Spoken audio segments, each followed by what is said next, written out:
Welcome to the Daily for Tuesday, July 9th with Simon Borg. I'm Jason Segini, and Simon, it was a crazy night last night at Red Bull Arena. Two of the most entertaining games I've seen all year. This Gold Cup is a real level field, Jason, now in day two, and we saw it in the first game.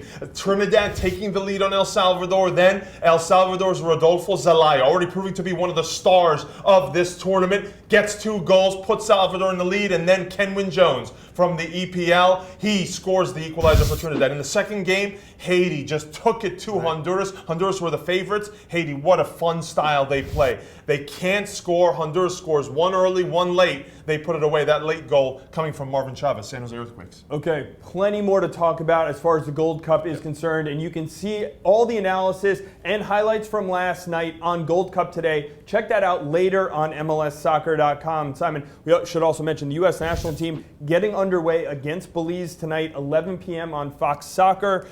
You can also see Cuba against Costa Rica before that at 8:30, but we're focused on the U.S. national team. Give me one player that you are going to be watching closest. Well, I think, Jason, everyone's excited about Stuart Holden from that game against Guatemala. He was the inspiration in that second half, played so well. Will Jurgen Klinsmann give him the start this time? And who will pair with him? I don't know necessarily that it has to be mixed discrude. So that's going to be the interesting experiment for the U.S., who, by the way, are going to be playing on turf. We'll see how that goes. All right, you can see that game, 11 p.m. Eastern Time on Fox Soccer. And again, 8:30 p.m. Eastern Time is Costa Rica against Cuba. Well, yesterday, Simon, you and Greg talked about a potential move to Toronto FC for Diego Forlan. Yesterday morning, the move was on, according to reports. By the afternoon, though, Forlan had come out and said, hey, I have 2 years left on my contract. I'm staying here in Brazil. Well, what do you expect him to say, Jason? I mean, he has a fan base he has to appease. He's at a big club in Brazil, in Internacional. He has to speak that way to the fan base, especially if he has 2 years left. But look, in these cases, and we've seen it so many times over the years, in my opinion, where there's smoke, there's fire. Now, we don't have any inside information, and Toronto FC is not talking, but we'll see. My hunch tells me there's more to this. All right, we'll follow this story, of course, until its conclusion on MLSsoccer.com.